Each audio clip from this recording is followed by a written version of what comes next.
let's jump back into our code and we can start creating a new material. So what should we call the material? Well, we've got a list of hex values that we're going through. Let's just call it that list of hex values for the moment. So whatever the value happens to be, we'll name it that. So let's just print out the value here as well to make sure that what I'm doing is what I think I'm doing. Print this out. Those we can use as our name. Now, if we try and use that as a name by itself, it won't help. And I believe the term is casting.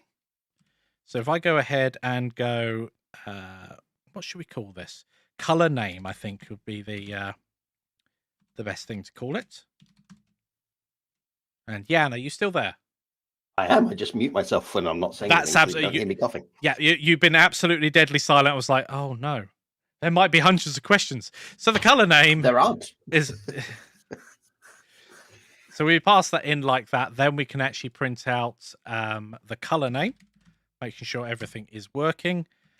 Alt and P will run our command, run our script, which is the same as clicking the little play button at the top there. So printing out the color name, they are now all definitely strings, which I think they would have been in the first place within there, but that just means that we're absolutely certain of it.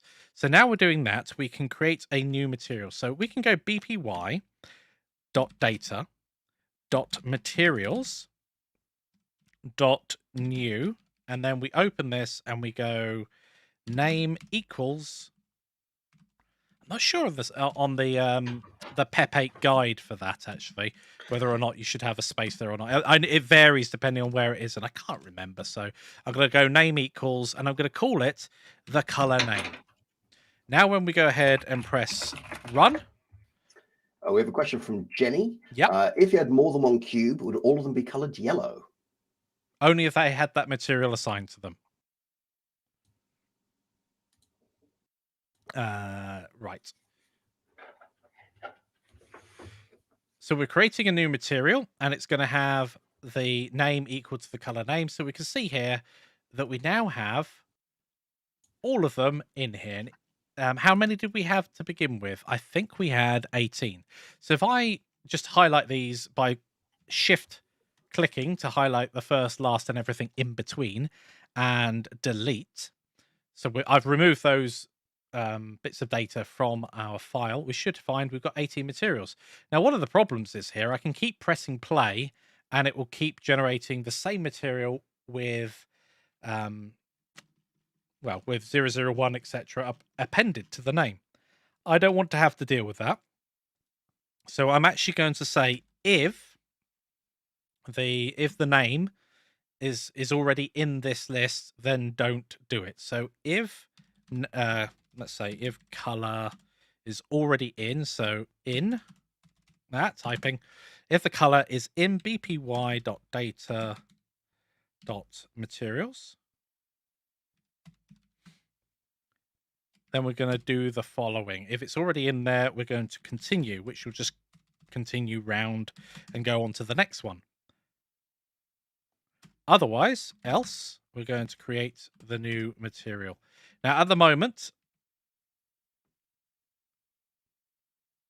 I don't think this will work. Let's sort out the indentation I've got going on here.